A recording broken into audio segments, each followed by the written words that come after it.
विकटोत्कटसुन्दरदन्तिमुखम् भुजगेन्द्रसुसर्पगदाभरणम् गजनीलगजेन्द्रगणाधिपतिम् प्रणतोऽस्मि विनायक हस्तिमुखम् सुरसुरगणपतिसुन्दरकेशम् ऋषिगणपतियज्ञसमानम् भव भव गणपति पद्मशरीरम् जय जय गणपति दिव्य नमस्ते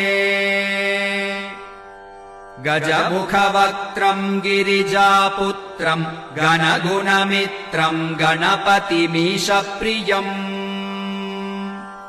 करधृतपरशुम् कङ्कणपाणिम् कबलितपद्मरुचिम् सुरपतिवन्द्यम्